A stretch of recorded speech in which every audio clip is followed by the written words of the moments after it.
Our last but not the least speaker is Gaudenz Danuser. He's the chairman of the Lydia Hill Department of Bioinformatics at University of Texas Southwestern Medical Center in Dallas.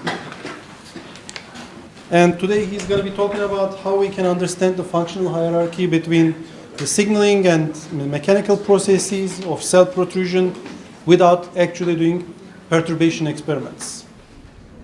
Great. So thank you very much for this workshop. You didn't really talk about that in your last line, Carl, but I strongly suggest do it again. I enjoyed it. Thank you all for staying. It's also going to be probably quite a different talk from what you have seen, and I think that was Carl's intention a bit to keep me for last. So I hope I will still be a bit entertaining for you guys. We are pressed for time. I have a flight, so I will not be able to give my full keynote as planned. So I'll compress on the fly. And since I was introduced as the chair of bioinformatics, let me start with that. We have a search going, so please, if you're interested in UT Southwestern, we are really trying to build a computationally intensive non-service targeting bioinformatics department in one of the largest biomedical research centers in the US, right? So if that is enough of advertisement, please look at us. Okay, so we talked a lot about networks, in particular with the first keynote speaker, so I take that theme. I show a much simpler network than what you have seen throughout this conference, but a really nasty one, right? So the nasty part of this network is that we have a input which goes into a redundant middle layer going into an output, and we have feedback and we have nested feedbacks, right? And what we really want in cell biology is understand causality between, these could be molecular networks, these could be process networks. We want to understand what leads to what, right? And so in a design like that, already the term causality is no longer so clearly defined, and I will come back to that throughout the presentation. So I'm going to introduce, for the sake of amusement now, one particular cellular process which has this motif very strongly implemented. But there is hundreds of other cellular processes which have exactly the same regulatory structure, right? So the process I'm going to talk about is cell protrusion.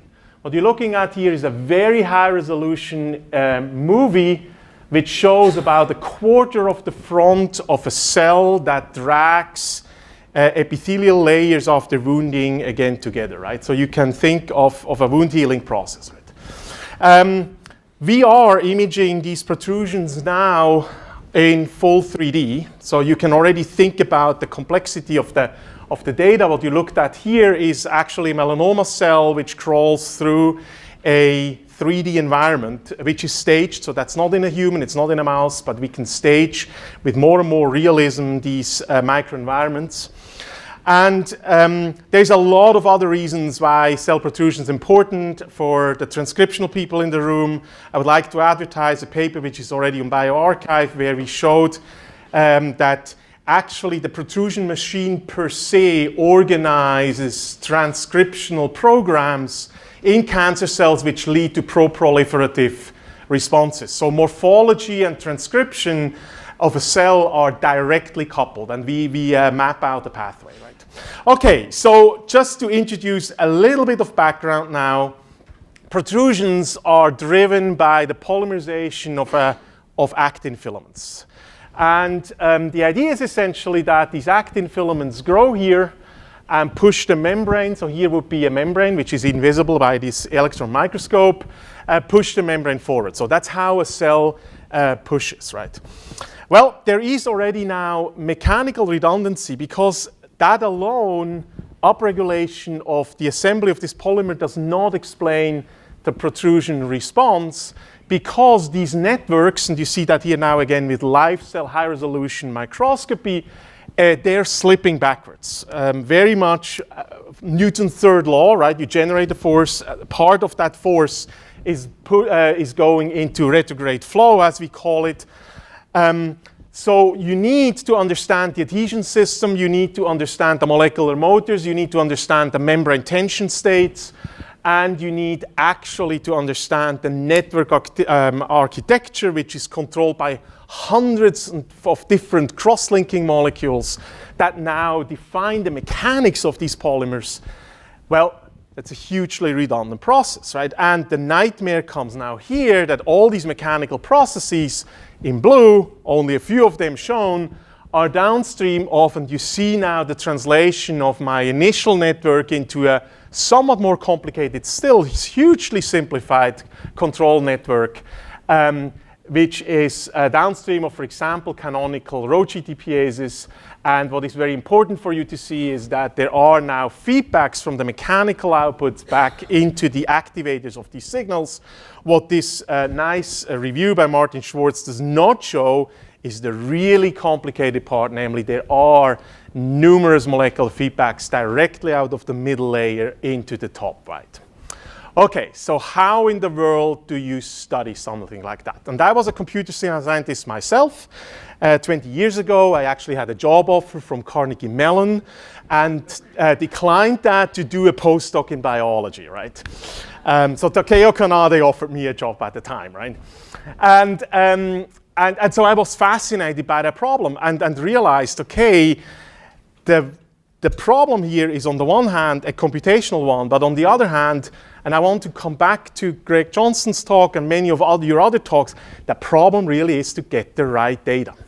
To study that problem, you need the right experiments going. And no one in the world did these experiments for me, so I became an experimentalist, right? So I run now a lab where we have algorithms people, computer scientists, and experimentalists constantly working on a day-to-day basis with each other. And I'm going to show you a couple examples where this is going. Okay, so the big problem now of these network architectures is the following. And this is again a tickler for some of you, right?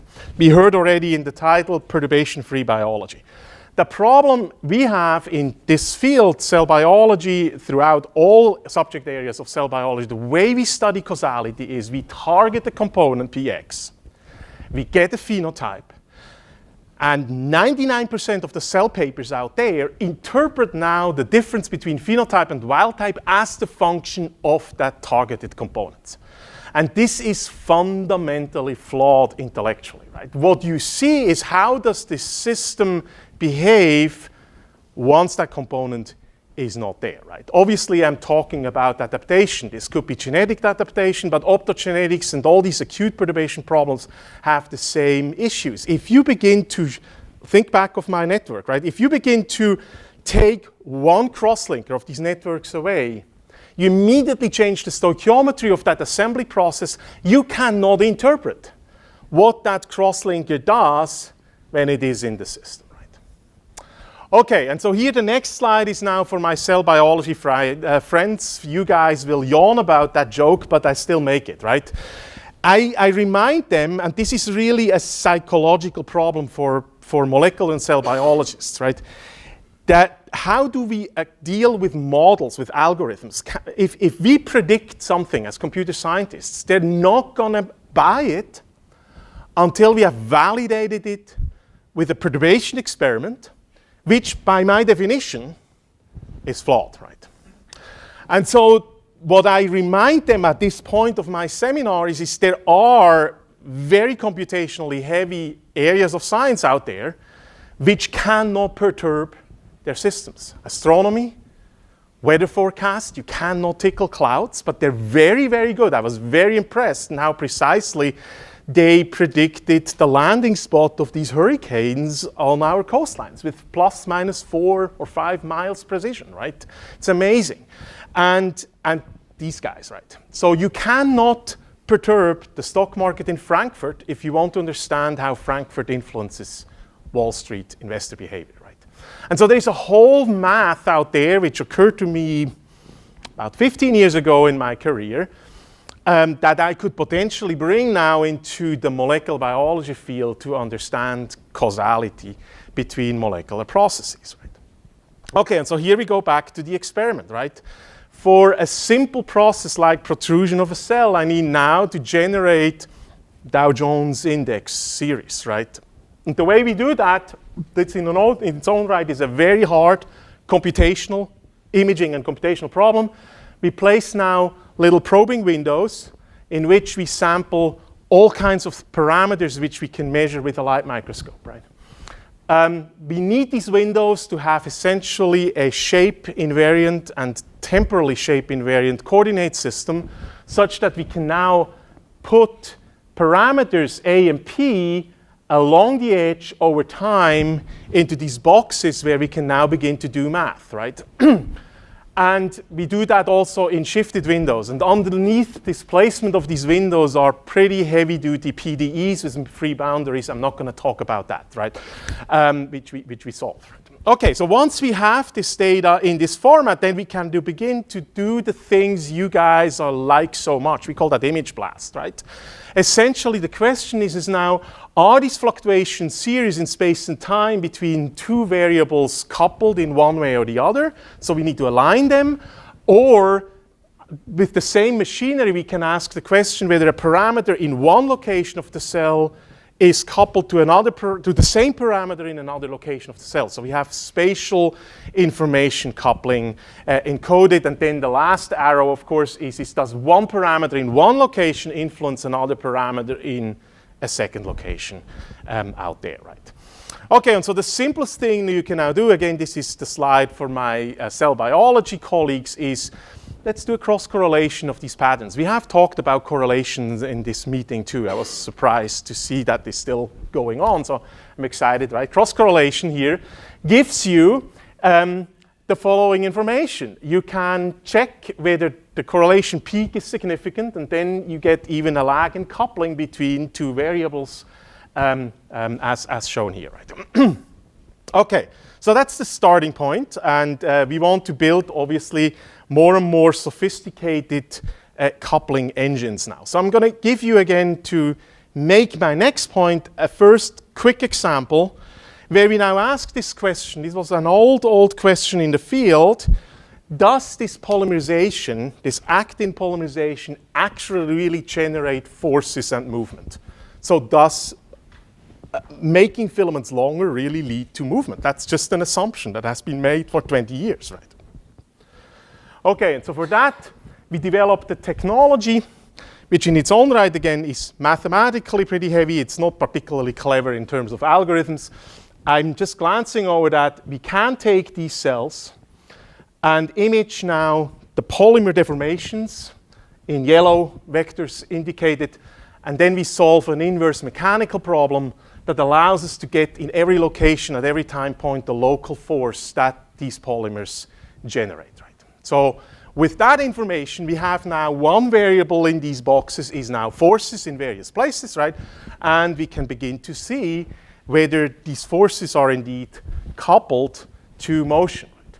And so what you see here is the summary of a number of experiments, cartoon summary. What happens actually during protrusion is a cell starts to protrude, and as it protrudes, the boundary force, the growing network experiences is increasing. It's like the balloon being blown up, right? You get more and more and more tension in that system transiently. We can quantify very, very accurately the kinetics of this system. And so you have essentially a velocity spike, and then you have a force spike, and the force spike essentially silences the velocity. So that's when the balloon is too big and can no longer grow further. So you begin to either stall or even retract, right? What is really cool now here is that when you multiply force with velocity, you get the instantaneous power output of that system. And what is power in this system? Well, that is the free chemical energy you gain when you add a monomer to the growing filament. And so the prediction now, and that was really shaking the cell biology world at the time, is that you do not need to polymerize fastest when you move fastest, but you need to polymerize fastest to reinforce the steps you have already made. And you hear already in your brains, this is a huge regulatory problem a cell has, right? And so we could independently measure assembly of polymers with another type of microscopy, and that's exactly what happens, right? So how does this work? Well, we proposed, so there's a set of papers now which established all that. We proposed that, and here we're back to redundancy, that there's not one class of filaments, but there's multiple classes of filaments blue ones and orange ones. And the blue ones are nucleated by blue nucleators, which keep the filament elongated in a linear fashion, while the yellow, the orange ones are nucleated by a branching nucleator, which makes branches. And the more branches you make, the more new branches you can make, so you go into an exponential growth. So the cell has evolutionarily conserved this beautiful machine which can have linear or exponential polymer growth and activate them at free will, potentially. So the idea is that you begin to polymerize first linearly, you make quote-unquote mother filaments, then when you need to reinforce, you go into an exponential growth, right? Okay, so that was the proposal, and now we wanted to test that with our fluctuations, right? And the simplest thing you can actually do, and that was Kwon-Moo-Lee's work still when I was at Harvard, we take this fluctuation series of protrusion and any normalized fluorescence fluctuation series now of nucleators sitting in these windows, and you align them simply to retraction onset, protrusion onset, and maximal velocity. So you shift these temporal axes back and forth so that you can deal with the heterogeneity of the process, and then you can simply integrate the intensities and you get curves like that, right?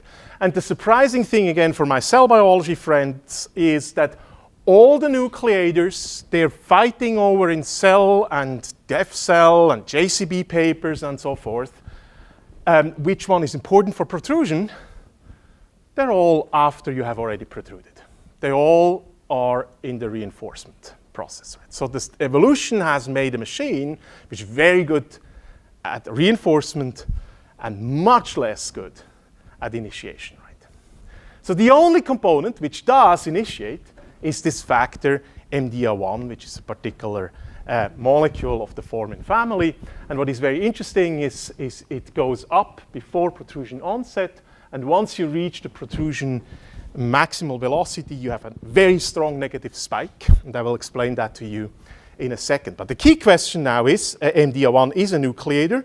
Does that nucleator somehow,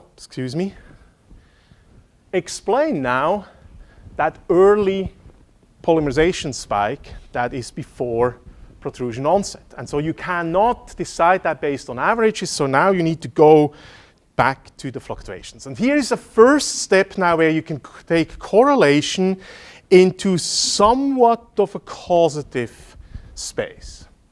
What we do now here is we take very short time series snippets and correlate the nucleator fluctuation relative to the actin polymerization fluctuation. And we align these snippets relative to 0 is the protrusion onset, 0 is the protrusion onset. And you see very nicely that this nucleator correlates on the diagonal only with the actin response before protrusion onset. Although it is a nucleator for actin filaments, this goes away after you protrude, right? So this is a direct indication of how one nucleator process is getting replaced by another nucleator set. And the other cool thing is, in this short window before protrusion onset, you have the past or the current fluctuation in the nucleator helps explain the future of the actin, right? That's what the upper diagonal of these correlogram matrices mean. So that's directly the nucleator effect. Okay, so you can begin to functionally dissect now relationships between biochemical parameters with these tools, right? And so we can play now these games and come up with these models, and indeed what we think, this is all published in 2015. The paper has been hanging, that's the other thing, right? That's one of the challenges with these types of computational approaches. No one believes you, right? So you're hanging in there in journals, fighting with reviewers, arguing what is computation doing for you, right? So that's, in the genomics world, you guys have passed that point. We are still in the early days, right? Okay, so here's the summary. It doesn't really matter. The only thing I wanted to quickly point out to you guys is why do we have that negative spike? Well, that is directly now a function of these windows moving. Once you begin to really protrude, the leading window goes away, and what was the nucleator at the onset of the protrusion is now moving backwards, and therefore you lose that signal, right? So it's a beautiful coordinate system or coordinate transformation problem here, directly visualized. And the other thing, and that's just for you to hear the words, specifically the switch now between that nucleator family and the rest of the nucleators in the plane is driven by a switch between one GTPase called rho A and another GTPase rack1. And I will bring that word again in the context of feedbacks. We know now that the forces go up here. I showed you guys that. And the question I will ask later when we go in causality with feedbacks is this force actually causing the signal, and to what extent? Okay, so that's that. I'm going to now go into this causal relation. So far we have only used correlation. Now we go into this philosophical question, is there something that gives causality better than just time-resolved correlation? And I want to specifically ask the question, is MDO1 and the effect in assembly and protrusion causally related, right? So for that, I introduce a framework that is probably familiar to many of you conceptually. One of the theories of causality in the context of economy has been formulated by Granger. And we will use alternations to that, but here's the fundamental idea. U and Y, according to Granger, are causally linked if the history of U can help you explain the future of Y. That's Granger causality. So to test that, what you need to do first is you need to check for autoregressive coupling of the history of Y to the future of Y. You build a model in the simplest form. An ARMA model, you get a predictive signal. Obviously, the predictive signal is not yet explaining the full signal, and then the question is now, knowing U, does that predictor get better? So you increase your model simply by inputs from the past of U, and it does improve.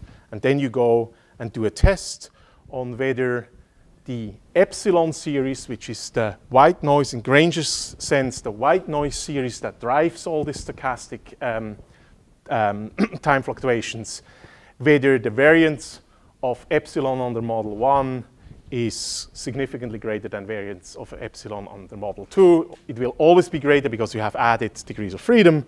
And so there is a statistical simple t-test, actually, which does that. So that's all it is, right? Bless you.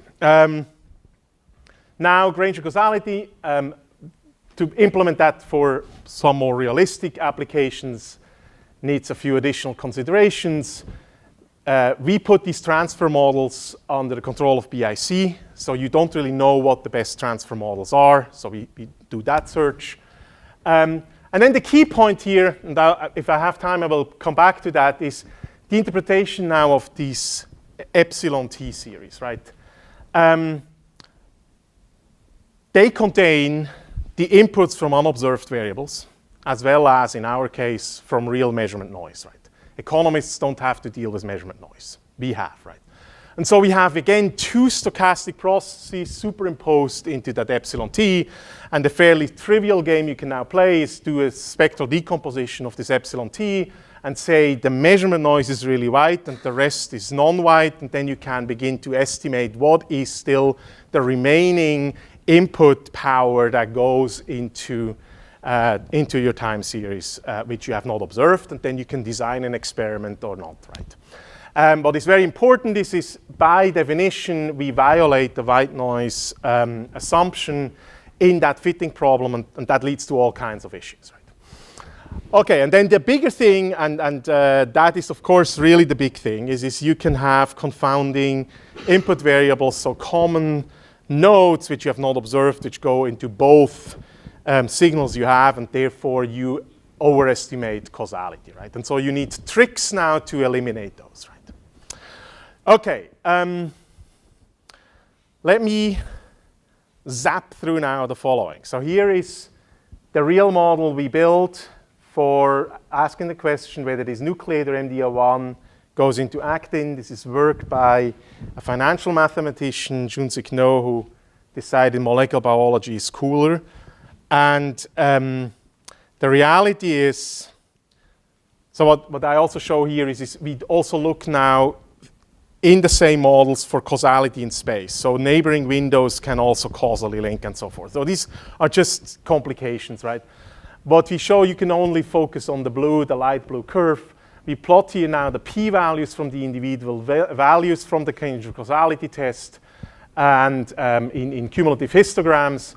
And what you see is that in these cells, the median p-value is about 0.5, so it's very questionable whether this is causal, and only about 50% of the windows have a p-value less than 0.5, and you really want to be much higher than 0.05 in significance, right?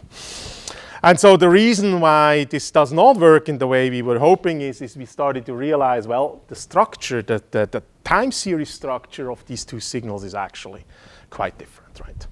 And so here, a long story short, what you need to do is do some transformations of your time series. You need to first remove low-frequency signals which are completely different. Whether you're a nucleator or a polymer, you have totally different low-frequency behaviors. Then you get these middle series, and then you have confounding factors, right? So you see here very clear common structures which have nothing to do with the causality between these two processes, right? And so we do a latent factor analysis and then remove the latent factor signal so that we get on the right hand really similar structures. And now the causality shoots up massively, right? So there is indeed a causality between that nucleator and the actin. That's sort of our positive control experiment. And now we go in and can begin to ask questions with the very same framework. Does actin actually causally lead to motion?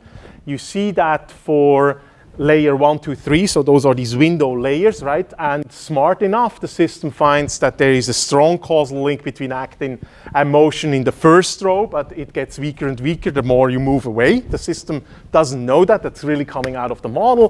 While MDR1 and actin are coupled independent of the location, which is exactly what you would hope to see. A nucleator does its job, potentially, depends on the signal structure, but does its job independent of space.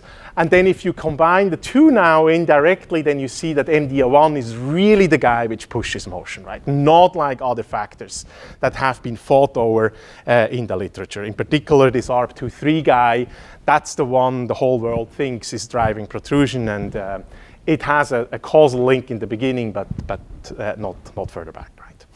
Okay, so that's that. So the excitement I have with this stuff is now we can begin to look at biochemical processes, right, with no perturbation whatsoever, really look in situ what leads to what, right? So that's the first thing, right? Next portion, I'm going to jump now over the algorithmic part, but give you just the big warning signs, right? Now we wanted to infer, and we switch now from causality to information flows in networks with strong feedbacks. And the reason I switch now to information flows is because, as I said in the beginning, causality is no longer really defined in a network which has very, very strong nonlinear coupling, right? And so one of the networks we now really were hoping to test with a perturbation-free approach is the question whether motion as a surrogate for force is driving that rack signal that comes in. So we had very clear predictions that edge motion is causally coupled to rack signal and that there is a two-way causal link, right? And so again, we take this data that is coming now through a collaboration with Klaus Hahn at UNC, where we can directly look with fluorescence microscopes at the activity of a signal. So this is not the localization, this is really the molecular activity. So this is the probes game, right? And so I'm zapping through that. The problem is that the Granger system collapses as soon as you have feedbacks. And it took us about 2 years to figure that out, right, the hard way. So don't use Granger in a feedback system. You have an estimation bias which gives you completely uncontrolled results. Right? And so I have a Brazilian mathematician who essentially now, in a nutshell, married financial stats with control theory. Control theorists are very good at dealing with feedbacks, right? And so you can marry these two mathematical worlds. I jump over that. There would have been an algorithm. The key of that algorithm is also that we estimate now the, the model based not on the epsilon series, but on the delta series, which is the prediction you can make from one time point, knowing the history, to the next time point. And that should be now really true white noise. So this is a nice mathematical transformation of the problem. It works. We can then use the same statistical tests Granger uses more or less. And we can estimate feedbacks between signals and mechanical outputs. So rack going into motion, that's what everyone knows. What is really cool now is that you can do that causality analysis in every freaking window, in every time point. And what you see here is that there are zones from where on you have no causal link anymore between signal and motion, right? So you can begin to estimate signaling microdomains in a cell, right? So all these cartoons we have about signal transduction, they're highly spatially organized at the subcellular scale, or many of them, right? And what is now really cool here is that edge motion drives that signal, right? And we can quantify that. The way we quantify that is we ask the question, what is the percentage of the fluctuation series in rack that can be explained by the fluctuation series in motion? And so you see values between somewhere 10 and 50%, and you can then go over many cells and you see it's about 25%. So that means also the motion is driven by 75% stuff we have not seen yet. Right? And here comes now the validation experiment. So here I have to do a validation, because no one is going to believe me that there is a feedback from motion into rack specifically. We are lucky that in this case we knew potentially what the molecular factor is that is force sensitive upstream of rack, and so we can take that out now with CRISPR, right, like everyone else in the world, and see what happens. And so in this case we have a lucky scenario where the compensation is mild enough that we can still relate the unperturbed to the perturbed state. And what you see in the perturbed state is the colors go from high yellow to more reddish, so the system is not completely shut down, and we can now quantify how much the force feedback removal gives us in reduction of the communication, right? Okay, I'm going to jump that. We have, I speak for another 5 minutes, and then if you have questions, we can discuss that, and we can really close at 45. Okay, so what fluctuation analysis allow us to do is directly go at nonlinearities, and I think there's no other way. There's no other way technologically you can study that other than this framework. That I claim now. Okay, the next thing I wanted to tickle you with is the following idea, right? We draw these cartoons. Well, these cartoons are constantly rewired. They're not static. For a certain time period, for a certain location, you have this arrow active, and for a certain time period, you have this arrow active. And the way we build these cartoons is we sort of take this literature over 1,000 papers, and then we draw these things, right? One lab has shown that, and the other lab has shown that, and we believe that these things are all concurrent, and this is all BS, excuse the term, right? And so now, what we have, thanks to Klaus, again, shout out to the experimentalist provider here. We do these experiments, but he builds the probes. We have now a scenario where we have a set, and I show only one example, where we have now a set of inputs of GEFs, so those are the drivers of these GTPA signals, directly measured in the same cell. So we have ASEF and rack and velocity series in the same cell. And what we essentially now do is use hidden Markov models to ask the question, is there switches in regimes of communication between these two molecules. The regime 1 has X is the GEF, Y is the responding or maybe not responding GTPase. And I just draw a very, very simple model. In reality, the models are much more complicated. But the question is does X feed into Y?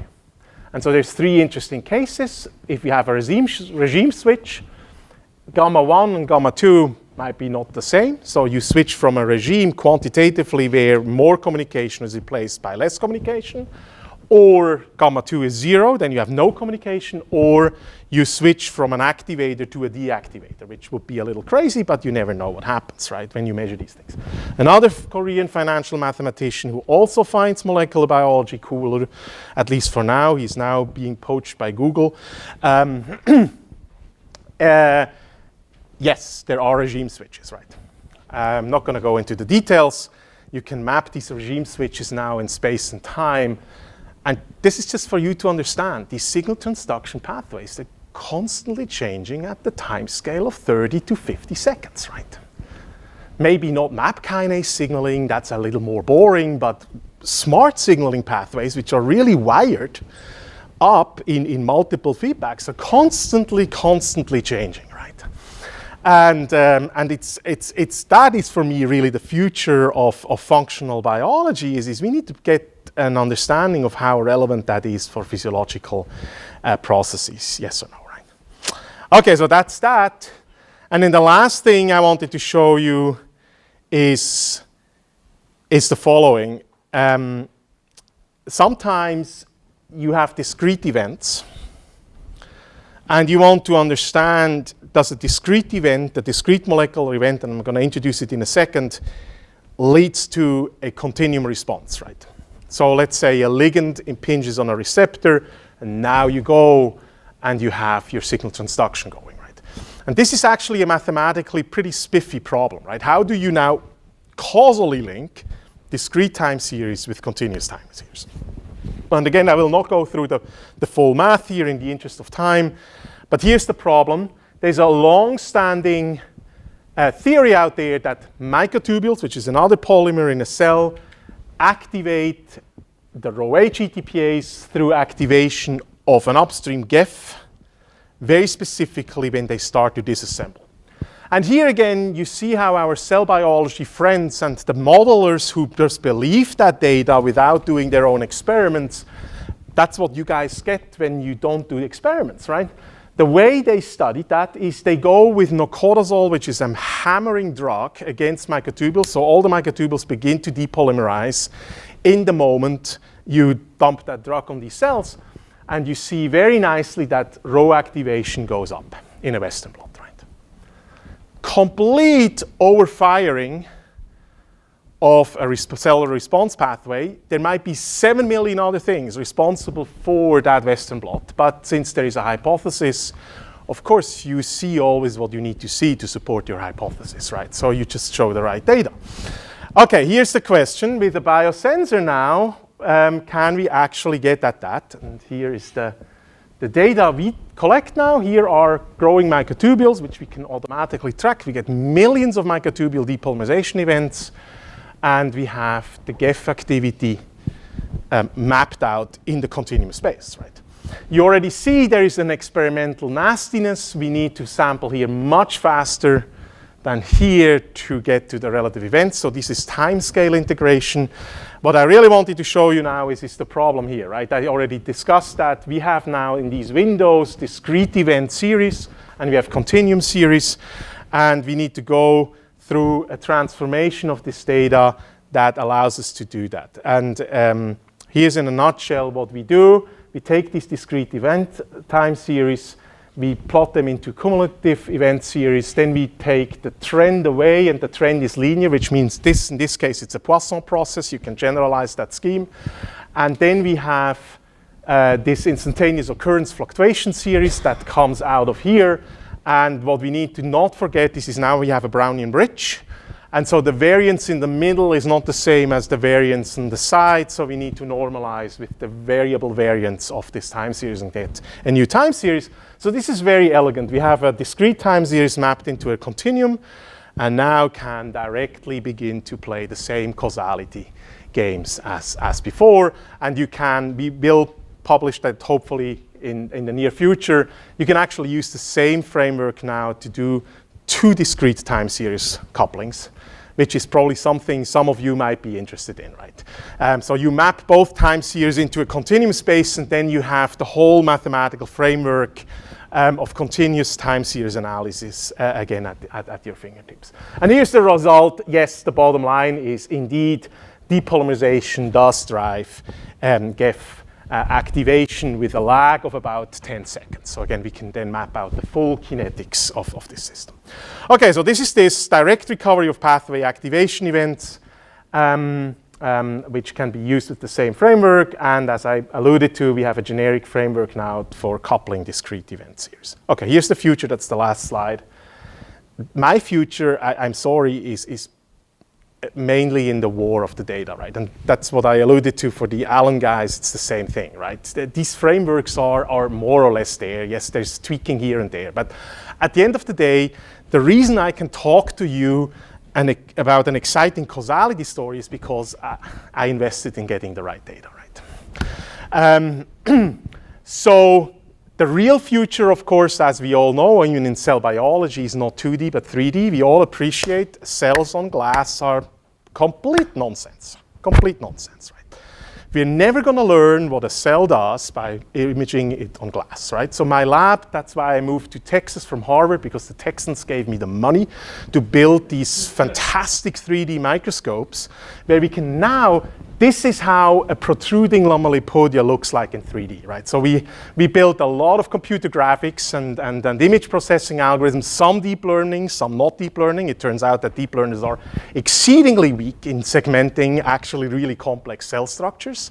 So we still need electrical engineers who actually design filters with priors, right? So that's, not everything is deep learning, Carl, even in our field. Okay, so yes, we need statistically meaningful 3D imaging, completely out of reach, right? I can show you that cell, but the problem is I need n equals 200 cells under the same conditions to make these statistical games, and I cannot do that for now. It's just very, very hard experimentally, right?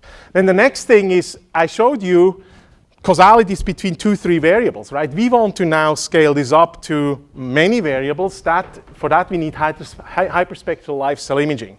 There's one paper in 2017 in Nature which shows 5 colors, right? We don't need to discuss whether that paper is true or not so true. It's very hard. Sticking 5 probes into a cell without the cell croaking is a huge experimental issue. And I, as a mathematician, I have to worry about that because otherwise my time series estimation is not going to work, right? Okay. AICS, you guys do it for us, right? As a single lab, I cannot do that, right? If I want to go into the combinatorial space of knocking out an endogenous protein with CRISPR and adding back the fluorescently labeled under endogenous control, this is a scale of a complexity I cannot handle anymore. And then the other thing is probes, right? All these probes are highly perturbing. So here we're talking about perturbation-free experiments. Probes per se are perturbing, so we are sort of in this Heisenberg regime where we really don't know anymore whether we can actually get at the experimental data. So genomics, praise your days, right? I think you guys are much better off than we are. But once I have that, and of course I'm working incessantly towards this goal, is we have a very hard, again, geometric problem. We need now these readouts of these time series in 3D, which is non-trivial. I need a lot of differential geometry people, which is getting rarer and rarer because geometry is not taught in our universities anymore. And it's all deep learning, right? And then I need to now take that framework I showed you guys and put that into a vectorial framework. The basics is there. We have vector ARMA and all that, of course, but some of these subtleties I showed you now today, they have to be completely redeveloped, right? So that's the challenges we have. Here is the middle column, my lab. I have a large lab, yellow and green, math and experimentalists working together. The red guys are people who built the microscope so that we get at that. And I already advertised the department, so I'm going to leave you with that slide and take a couple questions if there are. Thank you very much for staying.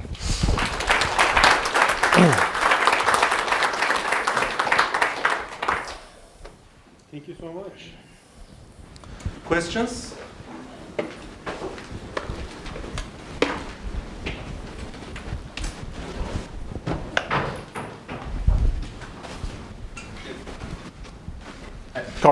Yeah, so you mentioned you can't use the Granger causality when you have these feedback loops. Right. But, and in the one case where you didn't have the feedback loop, it was successful. Yeah. But how do you need to know a priori whether there is a feedback loop? Because if there is, you might be fooled into thinking that it. Right, so now that we know the motifs of failure when there is feedbacks for the traditional Granger, we have actually now tools that allow us to detect that, right? How strong the feedbacks are, yes, absolutely.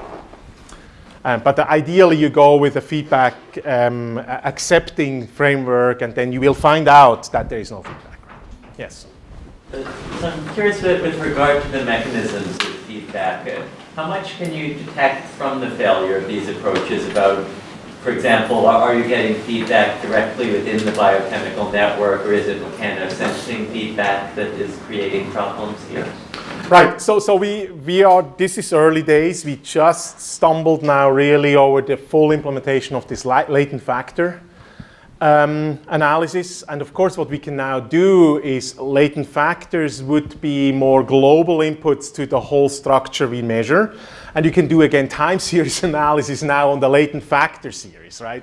And so hopefully with that, we haven't done that at all, but maybe we can now get there, right? So that's the idea, right? And also the latent factor we implement is a bit more sophisticated than what you download from Wikipedia. We do pretty clever rotations, so we know already when we select the latent factors in a biochemical space what we are doing, right? What are we subtracting? So, yeah. I by the way, apologize. I have sort of a rule. I only show unpublished data, right? So you cannot read up on any of these things really yet, right? So I'm just more excited about talking new things than stuff we have already cooked. Good. Thanks again, and thanks to the organizers. I think on behalf of all of us, this was wonderful.